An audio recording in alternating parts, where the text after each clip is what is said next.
Introduce yourselves and what you guys play. I'm Radman, I play drums. I'm Daniel, I play bass. I'm Carter and I sing. I'm Zach and I play the piano. Alright, since you guys are new to a lot of our viewers, where did the name Simplest Surgery come from? I had a really weird dream one night, and it was the only words I could remember from the entire dream. And I woke Daniel up, she was spending the night with me, and I told him the name, and then we never even really decided on it.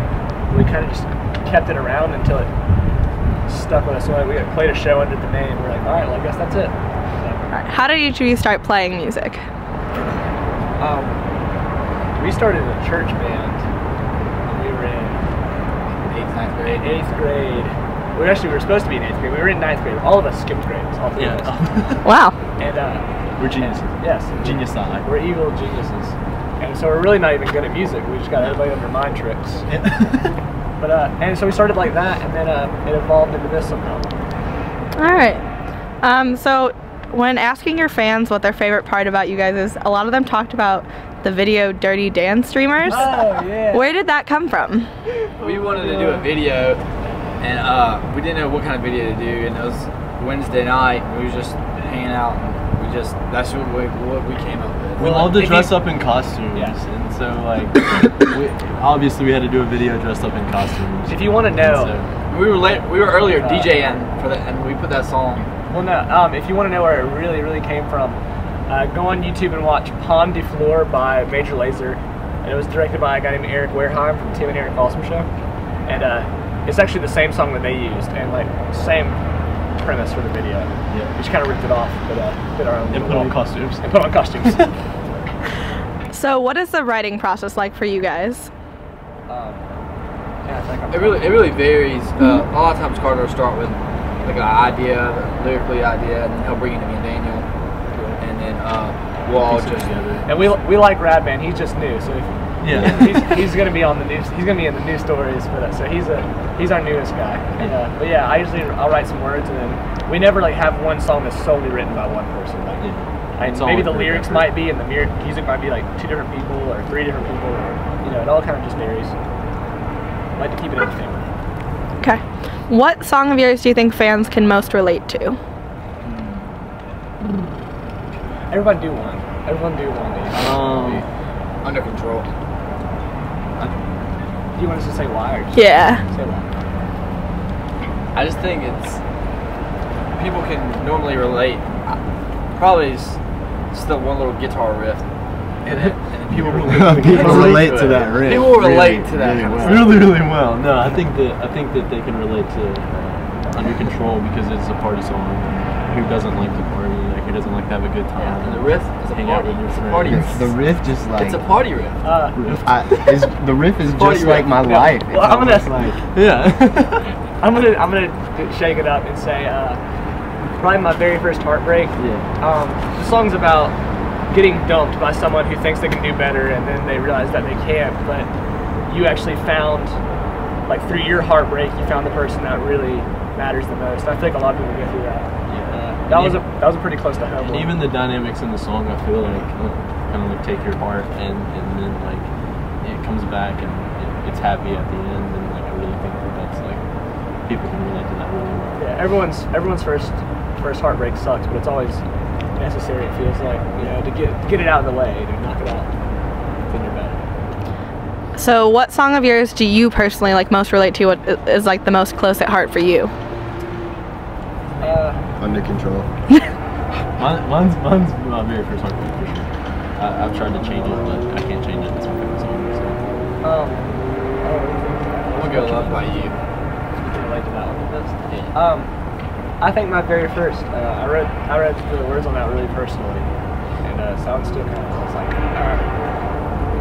I'm stuck to it. Before you guys play a show, do you guys have any pre-show rituals? Yes. Yeah, we do. Finally, we do the most absurd bro speeches before, like in this awful bro voice. Like everyone stands low, and we shift every night, and like the voice is like, bro, listen, dude, bro, and it's a lot of that. We pretend like we're in a fraternity. Yeah, and we get really stoked on doing that, and then we always at the end we put our hands in and yell, "I love my band." And or let's get weird. Or let's get weird. Yeah. It varies. It varies on who's giving the speech. Who's giving the speech? that Yeah. night. But they always like everyone has to be like way lower than the guy giving it. Like they'll be like up on a stool or a chair. And we rotate who gives the brush. Daniel was giving the speech tonight. If you want to feature It's actually the speech. Sure. That's good. It's a good speech. You might get featured tonight, Daniel. I might get featured. My speech might get featured. What is your favorite part about a live show? Everything. Everything. Eye contact. Eye contact. Uh, What are we talking No, about? I like just performing is fun. Like being in the studio is awesome. Like and I love like working on new music, but watching people react to something that you did, like you can never try to recreate it. Like even listening to it on a CD, like there's nothing like live music. And, like there's just that connection between like fans and Yeah, there's just something about a rock band on a stage and a crowd watching it. It And we just feels still- good. we still fangirl when we watch like Yeah. the bigger bands on this tour. We're still Absolutely. just like woo! Like, it's just awesome. It's always fun. Well, speaking of the bigger bands on this tour, you guys are on tour with Every Avenue and We Are the In Crowd. What have you learned most from them so far? What have we learned? Don't get in their way. Don't get no. I think I've learned just no matter what situations, because we had some technical difficulties earlier on, and they just really show you like have fun no matter what happens. Make sure like you keep a good heart about everything. I've learned to be nice. Niceness will take you so far. Like even if you don't want to be nice to everybody. Niceness is key. Absolutely. That's what I've learned. 100,000. I swag 100,000. 100 trillion. 100 trillion. Niceness. All right. What are the rest, like your plans for the rest of 2012? Well, we're doing the Go Radio tour with Go Lucky Radio Street tour. Lucky Street tour with Go Radio there for tomorrow. And it butts right up with this one. So as soon as this one's over, we're hopping on that tour. And then we're gonna have a little tiny break, and then we're gonna have a big tour announcement for the summer that we're really excited about. And then we're gonna be writing new music throughout the entire process, and hopefully at the end of this year, beginning of next year, start maybe getting in the studio to put out a new record. So it's gonna be a very exciting year. We're gonna be busy. We're gonna be around for a really long time. And we're really excited to do it. Dude, I like to self-proclaim it. I want people to understand that we're like the Who. Wow. Guns N' Roses, or the latest single, Tattoo. Tattoo. Van Halen. Van Halen. They just put out a new song. It's not very We're good. gonna do it, a whole album. Whole album, actually. Yeah. We're gonna be Van Halen. Yeah. All right. Where do you guys want to see yourselves in 5 years, since you're gonna be around forever? The biggest beard ever. Yeah. Like, No, I want to be. I'll be the tender age of 24 by then, and I will be. Kyle's age. I want to be living comfortably in a nice 2-story apartment, like the one with A duplex. Mr. D. Was it not Mr. Deeds? No. Big Big Daddy. Big Daddy with Daniel, Yeah. simple as Daniel, Okay. with a ninja or any sort of crotch rocket. definitely. I'm gonna be. Still touring, of course. I'm gonna be actually a dragon. They're gonna learn how to make me into a dragon. So I'll be. I'll still come to shows. I'll probably still play shows as a dragon, but I'm gonna be in a new band called I'm the Dragon. So it's gonna be crazy. Look out for it. Summer 2015. It's gonna be awesome. Wow. 2017. It's 2012. Nah, it's coming early. That's just what I'm gonna still be doing it. In 5 years. Yeah, I'm gonna keep going. All right. As Behind the Music Media, we like to ask, when you hear the words behind the music, what do you guys think of from a band's perspective? I think of like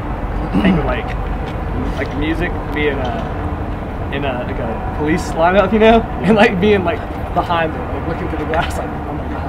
Yeah, or like Every time I just equate to it. I don't know. Or like a statue that says music, and then like me standing behind it. Yeah. Like that kind of thing. Or being a dragon. Or being a Man, y'all some smart ass. Well, that's all we have for you guys. I think of Thank you. Oh, you when I think of behind the music, Sorry? I think of all the things that need to happen in order for all of the main Music to things to happen. Like, for example, you know, there's a lot of planning. There's a lot of, well, are we gonna do this first, or are we gonna go do that? Should we pick so and so up before we do this? We're a band that likes to think of the smartest way to do everything that we do. It takes a little longer. Yeah. But we get there. That's behind the music. That's behind the music. That's behind the music. That's real talk. That's real talk.